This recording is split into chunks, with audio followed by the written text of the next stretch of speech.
नमस्ते। मैं डॉक्टर संपत राम रेगर, आचार्य राजनीति विज्ञान SRP गवर्नमेंट कॉलेज बांदीकुई। प्रिय विद्यार्थियों, आज हम ये पार्ट सेकंड के प्रश्न पत्र सेकंड में लोकसभा के बारे में जानकारी प्राप्त करेंगे। संघीय संसद के निम्न सदन, या यूँ कहें कि लोकप्रिय सदन को लोकसभा के नाम दिया गया है या लोकसभा के नाम से जाना जाता है। लोकसभा की सदस्य संख्या समय समय पर परिवर्तित होती रहती है।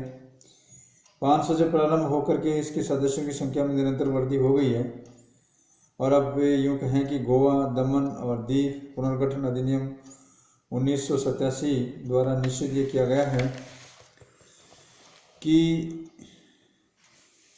अधिकतम 530 सदस्य राज्यों के निर्वाचन क्षेत्रों से अधिकतम 20 सदस्य केंद्रीय प्रशासित क्षेत्रों से निर्वाचित किए जा सकेंगे एवं 2 मनोनीत सदस्य भी हो सकते हैं।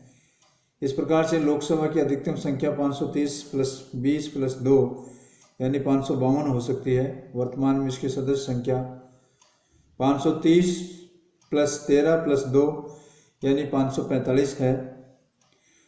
भारतीय संविधान के अनुच्छेद 82 में ये व्यवस्था की गई है कि प्रत्येक जनगणना के उपरांत परिसीमन आयोग संसद के आदेशानुसार विभिन्न निर्वाचन क्षेत्रों के प्रतिनिधित्व में आवश्यकतानुसार परिवर्तन करेगा। निर्वाचन क्षेत्रों का परिसीमन निर्वाचन आयोग द्वारा देखरेख में संसद की अंतिम स्वीकृति के अधीन किया जाता है और इसी प्रकार से 1971 की जनगणना के आधार पर परिसीमन आयोग द्वारा अगले लोकसभा की सदस्य संख्याओं के संबंध में निर्णय लिए गए हैं। 42वें संवैधानिक संशोधन के अनुसार अनुच्छेद 82 में संशोधन करते हुए व्यवस्था की गई है कि लोकसभा और राज्य विधानसभाओं में निर्वाचन के क्षेत्र 2001 की ईस्वी में वही रहेगी 1971 की जनगणना के आधार पर जो निर्धारित की गई थी। अब 84वें संविधान संशोधन संख्या 2026 यथावत रहने का निर्णय लिया गया है। इसकी संख्या यथावत रहते हुए भी राज्य के निर्वाचन क्षेत्रों का परिसीमन किया जा सकेगा। परिसीमांकन के आधार पर आरक्षित सीटों की संख्या में परिवर्तन हो सकता है। आरक्षित निर्वाचन क्षेत्र की सामान्य निर्वाचन क्षेत्र में, सामान्य निर्वाचन क्षेत्र को आरक्षित निर्वाचन क्षेत्र में बनाया जा सकता है। अब ये निश्चित किया गया है कि पुनर्सीमांकन 2001 की जनगणना पर यह आधारित होगा। संक्षेप में मैं जिन राज्यों को लोकसभा की सीट हैं उनको मैं बताना चाह रहा हूँ। उत्तर प्रदेश में 80 है, महाराष्ट्र में 48 है, मध्य प्रदेश में 29 है, कर्नाटक में 28 है, राजस्थान में 25 है और इसके साथ साथ ही केरल में 20 है, हरियाणा में 10 है, हिमाचल प्रदेश में 4 है, मणिपुर में 4 है, 2 हैं, पश्चिम बंगाल में 42 है, नागालैंड में 1 है, मिजोरम में 1 है, गोवा में 2 है, छत्तीसगढ़ में 11 है, झारखंड में 14 है, बिहार में 40 है, आंध्र प्रदेश में 25 है, तमिलनाडु में 39, गुजरात में 26, उड़ीसा में 21, असम में 14, जम्मू कश्मीर 6, त्रिपुरा में 2, पंजाब में 13, मेघालय में 2, सिक्किम में 1, अरुणाचल प्रदेश में 2, उत्तराखंड में 5 और तेलंगाना में 17 सीटें हैं। उसी प्रकार से केंद्र शासित राज्यों में की बात करें तो दिल्ली में 7, चंडीगढ़ में 1, अंडमान में 1, लक्षद्वीप में 1, पांडिचेरी में 1, दादर तथा नागर हवेली में 1 और दमन द्वीप में 1। तो इस प्रकार से ये सीटें बांटी गई हैं। इन सीटों का विभाजन है। लोकसभा के सदस्यों का चुनाव प्रत्यक्ष रूप से जनता द्वारा होता है। लोकसभा का चुनाव, सदस्यों का चुनाव प्रत्यक्ष रूप से यानी जनता के द्वारा सीधा होता है। अब तक 21 वर्षों की आयु में व्यक्ति को वयस्क माना गया है। 21 वर्ष की उम्र प्राप्त करते ही व्यक्ति को वयस्क माना है। 1988-89 में भारतीय संविधान में किए गए 61वें संविधान संशोधन में अब 18 की आयु प्रति व्यक्ति वयस्क समझा गया है, यानी 3 साल कम कर दी गई है। उसे मताधिकार प्राप्त होगा और लोकसभा में सभी निर्वाचन क्षेत्रों में एकल सदस्य सिंगल मेंबर कॉन्स्टिट्यूएंसीज रखे गए हैं। ये निर्वाचन इस क्षेत्र में इस प्रकार से निर्धारण किए जाएंगे कि लोकसभा का एक सदस्य कम से कम 5 लाख जनसंख्या का प्रतिनिधित्व करें। इसके संबंध में अधिकतम सीमा बदलते हुए परिस्थितियों के अनुसार निर्धारित की जाती रहेगी। मूल संविधान में अनुसूचित जातियों और जनजातियों हेतु 10 वर्ष की अवधि के लिए स्थान सुरक्षित रखे थे, किंतु बाद में यह अवधि बढ़ा दी गई है। संविधान के 95वें संविधान संशोधन 2010 के अनुसार अब उनके लिए 25 जनवरी 2020 तक आरक्षित कर दिए गए हैं।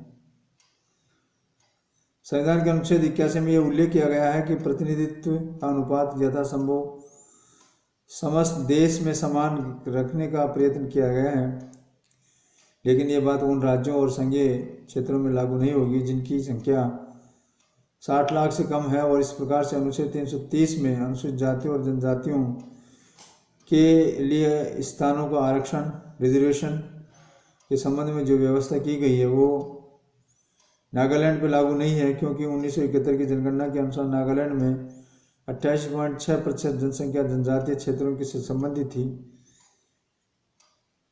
31वें संविधान संशोधन के अनुसार यह अब आसानी से जन क्षेत्रों में मेघालय और अरुणाचल प्रदेश में मिजोरम के क्षेत्र में लागू नहीं होगी। निर्वाचक तथा सदस्यों की योग्यता। लोकसभा के चुनाव में सभी सदस्यों को मतदान देने का अधिकार होगा जो भारत का नागरिक है, जिसकी आयु 18 वर्ष है या इससे अधिक है, जो पागल और दिवालिया नहीं है और उन्हें संसद के कानूनों में किसी अपराधी, भ्रष्टाचार, केंद्र कानूनी, गैर कानूनी और व्यवहार के कारण मतदान से वंचित नहीं किया जाएगा।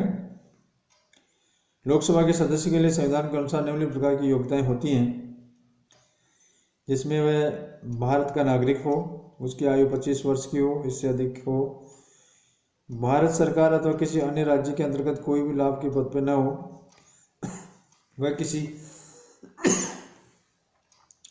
न्यायालय द्वारा दिवालिया ठहराया न गया हो, न पागल हो। इस योग्यता के अतिरिक्त अन्य योग्यताएं भी निर्धारित करने का अधिकार संविधान के संसद को दिया गया है।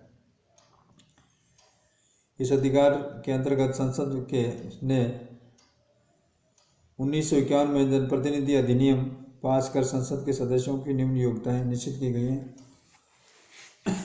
जिसमें पहली योग्यता है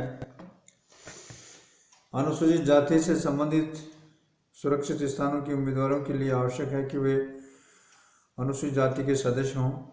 इस प्रकार से जनजाति के संबंधी स्थानों में सुरक्षित स्थानों के उम्मीदवारों के लिए आवश्यक है कि वे जनजाति के सदस्य हों। ये व्यक्ति समस्त भारतीय क्षेत्र में किसी भी स्थान में अनुसूचित जाति और जनजाति के सदस्य हो सकते हैं। असम की जनजाति के लिए सुरक्षित स्थानों के उम्मीदवार बनाने हेतु जनजाति का होना तथा उस संसदीय क्षेत्र का होना या उस जिले में किसी अन्य निर्वाचक क्षेत्र का निर्वाचक होना आवश्यक है। अन्य किसी स्थान से उम्मीदवार होने के लिए भारत में किसी भी संसदीय निर्वाचन क्षेत्र का निर्वाचक होना आवश्यक है, अर्थात किसी भी निर्वाचक क्षेत्र से उसका नाम मतदाता सूची में होना चाहिए। निर्वाचन संबंधी अपराध के लिए दोषी पाए गए व्यक्ति की निर्वाचन आयोग द्वारा एक निश्चित समय और जीवन भर के लिए संसद का चुनाव लड़ने के लिए अयोग्य घोषित किया जा सकता है। उसने किसी अपराध के क्षेत्र में 2 वर्ष से अधिक सजा न पाई हो और उसे जेल से छूटे 5 वर्ष से अधिक न हो गए हों। उसे सरकार से संबंधित किसी ठेके में हिस्सेदारी नहीं होनी चाहिए और न ही सरकार से संबंधित किसी कारखाने में उसका हित होना चाहिए। इसके साथ ही वे उसे बेईमानी या राजद्रोह के कारण सरकारी नौकरी से नहीं निकाला गया हो। इस प्रकार से अपराध के 5 वर्ष बाद ही वह संसद की सदस्यता प्राप्त कर सकता है। 1988 में जनप्रतिनिधि अधिनियम 1951 में संशोधन करते हुए यह व्यवस्था की गई है कि अब आतंकवादी गतिविधि और तस्करी, जमाखोरी, मुनाफाखोरी, खाद्य पदार्थों, दवाओं, मिलावट वाले देश, विदेशी मुद्रा विनिमय अधिनियम, फेरा का उल्लंघन करने वाले महिलाओं के खिलाफ अपराध करने वाले व्यक्तियों को भी इस जनप्रतिनिधि अधिनियम के अंतर्गत चुनाव लड़ने की योग्य अयोग्य माना जाएगा। जनप्रतिनिधि संस्थाओं में अपराधियों को प्रवेश पर रोक हेतु व्यवस्था।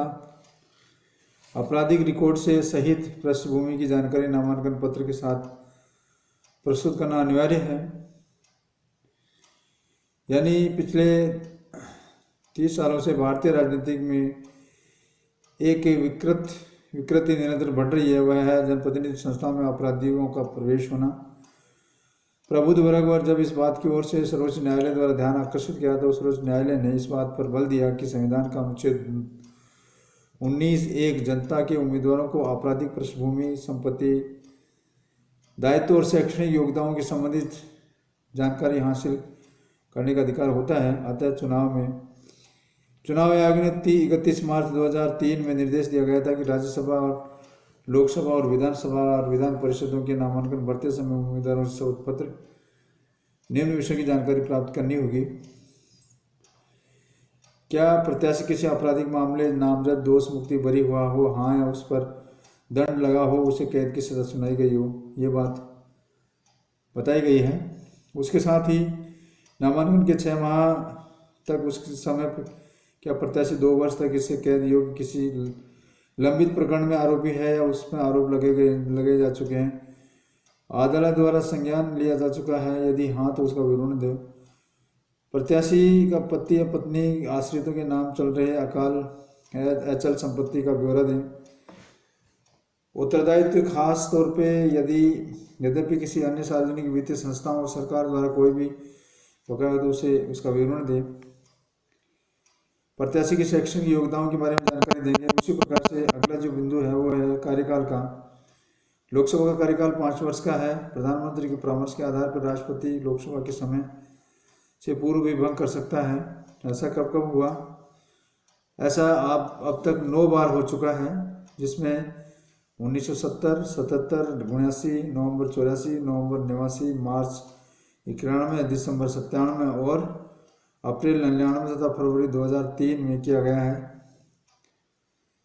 इस समय की घोषणा लागू होने पर संसद विधि लोकसभा के कार्यकाल में वृद्धि कर सकती थी, जो एक बार में 1 वर्ष से अधिक नहीं होगी। 1976 में लोकसभा का कार्यकाल 2 बार 1-1 वर्ष बढ़ाने के लिए बढ़ाया गया था। संसद सदस्यों के विशेष अधिकार। संसद सदस्य अपना कर्तव्य उचित रूप से कर सकेंगे, इसके लिए उन्होंने विशेष प्रकार के अधिकार दिए गए हैं। पहला अधिकार तो यह है कि संसद के नियमों एवं आदेशों का पालन करने के लिए सदस्यों को संसद में भाषण देने की स्वतंत्रता प्राप्त है। संसद और उसकी किसी सीमित कहीं कोई बात हो तो किसी भी मत के संबंध में वो विरुद्ध किसी न्यायालय में किसी प्रकार की कार्रवाई नहीं कर सकता है। दूसरा जो अधिकार है वो सदस्यों को बंदी न बनाने का अधिकार है। संसद का यह अधिवेशन प्रारंभ में होने पर 40 दिन पूर्व पश्चात कोई भी सदस्य बंदी नहीं बनाया जाएगा, किंतु फौजदारी विषय के संबंध में अपराधी के लिए उसे बंदी बनाया जा सकता है। सदस्यों की गिरफ्तारी की सूचना तुरंत ही अध्यक्ष को दी जाती है। अगला है संसद सदस्यों के वेतन भत्ते और पेंशन। इसके संबंध में संविधान का अनुच्छेद 106 में ये कहा गया कि संसद के प्रत्येक सदस्य ऐसे वेतन भत्ते प्राप्त देने का अधिकार है जो संसद समय समय पर निर्धारित करे। वेतन भत्तों के अतिरिक्त अन्य सुविधाएं भी प्राप्त होती हैं। समय समय पर उनके वेतन भत्तों का सुविधाओं में वृद्धि होती रहती है। संसद सदस्यों के लिए पेंशन और पारिवारिक पेंशन की व्यवस्था की गई है। प्रतिवर्ष 5 करोड़ रुपए की विकास कार्यों को सुझाव देने का अधिकार भी है। स्थानीय क्षेत्र में विकास की बातों को भी करता है। लोकसभा के पदाधिकारी और अध्यक्ष और उपाध्यक्ष। संविधान के अनुच्छेद 53 के अनुसार लोकसभा स्वयं अपने सदस्यों में से एक अध्यक्ष और एक उपाध्यक्ष का निर्वाचन करेगी। यदि अध्यक्ष और उपाध्यक्ष लोकसभा के सदस्य न रहे हों तो उन्हें अपना पद छोड़ना पड़ेगा। अध्यक्ष अपने सदस्य सहित अपना त्यागपत्र उपाध्यक्ष के पास देगा। उपाध्यक्ष अपना त्यागपत्र अध्यक्ष के पास भेज सकता है। अध्यक्ष और उपाध्यक्ष अपने पद से हटाए भी जा सकते हैं यदि लोकसभा के तत्कालीन सदस्यों से बहुमत इस बात का एक प्रस्ताव पास करें। परंतु इस प्रकार का कोई प्रस्ताव लोकसभा में तभी पास हो सकता है जब इस प्रकार के प्रस्ताव को पेश करने के लिए कम से कम 14 दिन से पूर्व सूचना दी जा सकी गई हो। और हाँ, साथ में ये भी लोकसभा को भंग कर दिया है, तो अध्यक्ष और लोकसभा के को भंग करने के बाद भी नवीन लोकसभा की प्रथम बैठक के ठीक पहले अपने पद को खाली नहीं करेगा। अध्यक्ष के कार्य और शक्तियाँ। भारतीय लोकसभा के अध्यक्ष को वे अधिकार हैं जो ब्रिटिश सदन के इस विकल्प हैं। उसकी शक्तियों का विस्तार से संसदीय प्रक्रिया और कार्यों का संचालन नियम और इसके साथ साथ ही 1950 से मिलते हैं, जो इस प्रकार से हैं। वह संसद के नेता को परामर्श से विभिन्न विषयों से संबंध में वाद विवाद का समय निश्चित करता है। वह राष्ट्रपति के उद्घाटन भाषण के उत्तर में दिए जाने के भाषणों के समय भी अवधि निश्चित करता है। वह सदन के नेता का परामर्श करके सदन की कार्रवाई निश्चित करता है, ये भी उसको अधिकार है। ये प्रश्न भी स्वीकार किया गया है कि नियम विरुद्ध होने पर उसे अस्वीकार करता है। इसके साथ साथ ही किसी भी सार्वजनिक महत्व के विषय को पेश किया जाने वाला कार्यस्थगन प्रस्ताव उसकी अनुमति मिलने पर ही पेश हो सकता है। और इसके साथ साथ यदि उसकी आज्ञा से कोई विधेयक गजट पारित होता है तो उसको पेश करने के लिए प्रस्ताव आवश्यक नहीं है। किसी भी विचाराधीन विधेयक पर वाद विवाद स्थगन करने का प्रस्ताव की अनुमति से ही पेश हो सकता है। धन्यवाद।